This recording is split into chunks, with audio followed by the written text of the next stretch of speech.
far. He's been struggling throughout these tournaments, but he's been hugely positive. He's been putting his, at least our streams, whenever he gets eliminated on there, and he's saying he loves Friday Fortnites, and it comes to show the passion is coming through, and the fact that he's performing so well with Aimbotcalvin, and Aimbotcalvin's doing well himself. Monster. So to be able to come through here and now to play his previous partner. Yeah. This is going to be a big match. It's a storyline, baby. I'm loving it. It is. Prior teammates facing off against each other. Maybe a little bit of, not necessarily a rivalry, but there is a little bit of pride that probably comes into these matches and whatnot as far as, who can kind of have that advantage. But here we go. Game one, Taylor. Yes, you see the nervous mustache touch there from Courage. It's his first time potentially playing for the money here on these Friday Fortnite events. Ninja smiling as usual. This is nothing new to him either for King Richard, but Aimbotcalvin. No, please. Ready for that delicious tilted drop. Now, hold on, Landon. Now, you said this before, but they came out guns blazing, and they did well. I'm willing to bet you that they do not survive this. Oh, don't say that. Come on. I'm on King Richard's side, buddy. Let's do it. Everyone at home to know that I did not make that curse. That was Landon that did. If you're a Ninja fan, congratulations. If you're a King Richard fan, I don't know if I'm feeling it there from Landon's side because – wow, that prediction here. But, of course, man, nasty shots with the common AR and already grabbing that first kill of the game. It looks like they're coming out hot here against his ex-teammate. I would like to say Landon is doing the reverse psychology. The caster curse comes whenever we're talking good about a player. He talks bad about a player or team. Ergo, they are going to come out on top and dominate Tilted Towers. Oh, my God, you just reverse psychology. I am killing it. Now it's my fault. It is now all on Legion in this situation, so I'm sorry about that.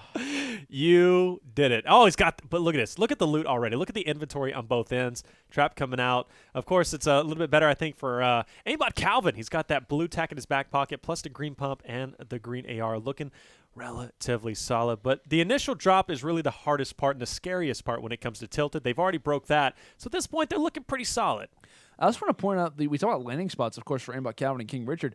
Where exactly do we see, I believe, Ninja and Courage? They just go outside of Junction? Were they in Harry Potter? I actually didn't get to take a look for a moment.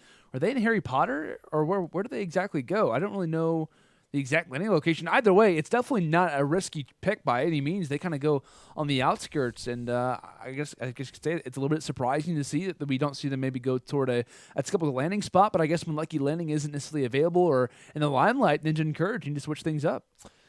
As you say that, we are seeing some more kills go down for Aimbotcalvin. He's going to go ahead and thirst that player. That's going to put him at 2-1 for King Richard. That's a total of 3. Looking solid so far in terms of this Tilted push. Of course, it's that early game. Now they've got a solid hold on Tilted, and they're just going to keep mowing players down. Showing Tilted may be a proper push for them, which I've got to respect. In the past, we've seen King Richard, right? He loves to push those other areas, such as Fatal. That in our earlier tournaments, Fatal was kind of his zone to go to, right? But now I like the fact that he's getting more confident in his gameplay, and he's starting to hit these highly populated areas. At least, after all, he is on Team Envy. He's the captain, after all. He's got huge potential to go big in this game. Now, do you think the rotation here from Ninja and Courage being so far away, they're finally coming into Pleasant, trying to get some engagements here. Ninja, though, being ahead of Courage here just a little bit, I'm kind of thinking, is this going to end up paying off for them to have waited for so long? Because there is still almost half the lobby left. Or is the fact that Calvin and Richard were so aggressive actually going to have benefited them? And it seems like with the current lead that they have, and these two pieces these gentlemen are getting with these shotguns, might have been a smart decision here. Don't reverse psychology me again, Landon. It looks like I'm not saying a word. Good stuff. He manages to pick him off, and of course, that's not an instant kill. As another player is going to be pushing, but man, it's great stuff. How many kills? Oh, who drops? That's Aimbotcalvin going down. King Richard will be able to pick him up, but he's relatively low on health himself, and they both don't really have any meds. I mean, we do have 10 bandages in his back pocket. Can't see how many minis. There's a med kit up there actually on Calvin's screen. But watch this situation. Courage is about to go down, and he ends up getting taken out. It looks like Ninja this time has to go big for the opposite side. Of course, we see King Richard stay alive to res the teammate. And now in this situation here, it looks like it's going to be the exact same situation on the opposite end coming in from Ninja. But I really want to point out what we've seen in the beginning of our tournaments, a typical landing spot from one of our teams was actually FaZe. And one spot they loved to go to was around the Junction area, get kitted up, and then make the late rotation over toward Pleasant Park. Ninja has been playing against FaZe in countless tournaments, back-to-back-to-back tournaments. He's faced off against the FaZe boys, whether or not it's gone his way. In different moments, his obviously remains to be seen. He faced off against them, I believe, in week 3 it was. of our Friday Fortnite tournaments where you actually lost in the grand finals, where FaZe came through the losers bracket as well. So in that situation, he probably learned a lot of info about where FaZe or like where a lot of high profile teams like to go. So in that situation, I think what we see coming through from Ninja and from along with Jack as well is the fact you're pulling up that same strat. I think it was a little bit early. Normally FaZe waits around the kind of 70-60 margin to kind of go for those rushes, but still you see the strategy working out for Ninja and King Richard. Obviously, for both of our squads, it's been a little bit close, but they are still alive for now. Absolutely. Just scouting out what's happening here. 9-4. Good, sizable lead for Aimbot and King Richard, showing that obviously the strategy is, in fact, working for them. And that's a huge lead against such a powerful team, such as Ninja and Courage, but still a lot of engagements remaining and still remaining until today. See some players dropping in front, but look at the aim from Aimbot Calvin. Again. It's called Aimbot for a reason, right? Yeah, 100%. Living up to the name. Calvin's just an absolute beast. I mean, King That's Richard actually scary. got very lucky with this Tilted drop, though. The fact that it was basically a full normal lobby drop for Tilted, extremely advantageous for them in terms of who they're engaging with. And then, of course, there was a team coming from the Shifty area, which then feeds them even more kills, 10-5. Courage and Ninja doing their best, though, with their engagements, winning all of them. It just doesn't seem like there's a large enough population of players they're running into. But, of course, we're finally going to see another team engagement from Courage and Ninja, although Calvin and King Richard are up, I believe, about 4 or 5 kills still. So, all right, 20,000 YouTuber tournament. Let's get it. Quick little ad there for everybody at home in case you didn't know what you're watching. Subliminal messaging. Shout out to Sprite. Back at it. Good stuff. Man. All right. I like it. I like the production. It's good. Now, hey, serious work back there. Great stuff.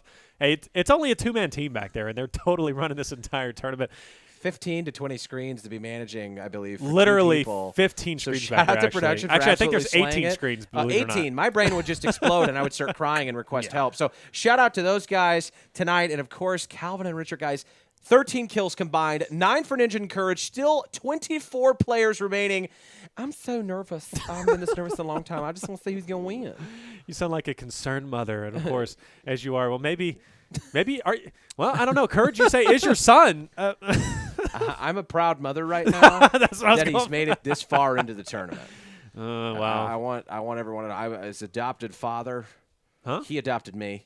I'm so confused with the storyline now. It's weird. The storyline just keeps getting deeper and deeper. It's a lot like a fan Days of Our Lives fiction. Is there an audiobook potentially? And I will voice over it. Let's do it. If you guys don't know, I do some audiobook production. So if you want to write that book, fan fiction, I am down to commentate that. I'm sure that the lore itself has already interested me enough as far as the history that you have. Absolutely. Throw in Larry the bus driver too. Hey, we got a full story. Yeah, Larry the bus driver was actually the great grandfather, but I wasn't able to tell him. So it's a very, very deep storyline involved there. But Calvin and Richard finding some more players, but it just seems like everybody that they're running into just absolutely ruining their birthday parties. This isn't the first time we've seen it. They came in with a kazoo, outplayed the birthday kid, and now they're just dominating everybody in this matchup, Landon.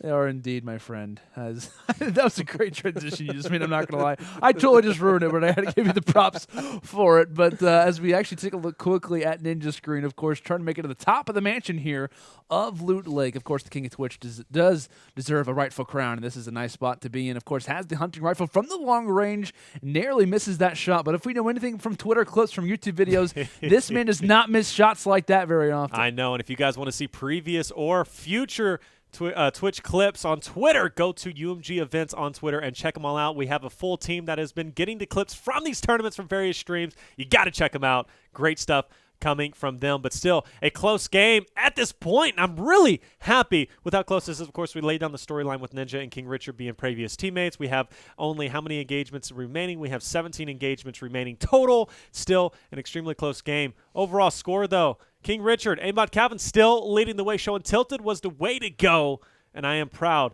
of them for coming out. But still, they haven't ventured too far out from Tilted, which is quite surprising. And I'm going to point out, yes, I absolutely was wrong, and I am not going to take anything away from that. However, I will counter that with saying it is very risky that they have gone Tilted back-to-back times and have really kind of escaped unscathed rather than just kind of one drop. So I absolutely was wrong. It was a fantastic strategy coming out from them. Want to kind of credit them from that strategy. I will say, though, I think that's a very risky call. And to me, it's just, from our tournaments in past, man, it's just such a, it almost never works out. And so the fact that we see the same team and back-to-back times where they don't necessarily have the best track record for, kind of living toward the end of the game, all the props to them for staying alive because they have been playing masterful Fortnite so far. I think one of the strategies that I really love from Ninja is the fact that he goes Loot Lake directly. Most of the time, I consider that kind of like a suicide pit. If you jump in there, there's a really good chance you're going to be getting bombarded by multiple teams. But as you know, this entire tournament is based off kills. So put yourself in a position where you're being surrounded by players. If you're me, you're dying. If you know how to build in that water like Ninja does, you're dominating. And we've seen him do it literally 3 times we've been casting him during today's tournament alone. I've seen him go directly into Loot Lake and build his way out. 16 kills for Aimbotcalvin and King Richard. Ninja and Courage now at 9. Still sticking around, but of course they're going to be building that lead up a little bit more and dropping a whole nother. Was that 4? No, that's 13 now. Wow, yeah, that's huge for Ninja and Courage overall. Getting those kills, and I got to say, man, they're quickly catching up. But of course, it comes down to their route overall. And Landon, when you were touching on this, of course. The overall route that Ninja and Courage took were totally different than Aimbotcalvin and King Richard. Coming out, and wherever they landed just out in the bum Egypt. Really, no one knew where they were currently at, but they landed out there, and that's an interesting strategy, something we haven't seen. Last week, it was all about just outside of Fatal, coming into Salty, and now we're seeing these random drops. Literally, that's what I say. Every time, literally strategies are developing week by week by week, and it's very refreshing. It absolutely is. And like I said, I think a lot of our players or teams rather, are learning strats from other teams as well that they face off against. We've been seeing a lot more squads kind of going towards Salty. We've been seeing, Vicstar and Tenny's strategy kind of get utilized from a lot of other squads as well by going just outside of Salty Springs. So, I mean, there's been a lot of, little things that we've been seeing a lot of these squads start to develop over time. And like I said, it's refreshing to see. It's nice to see the infancy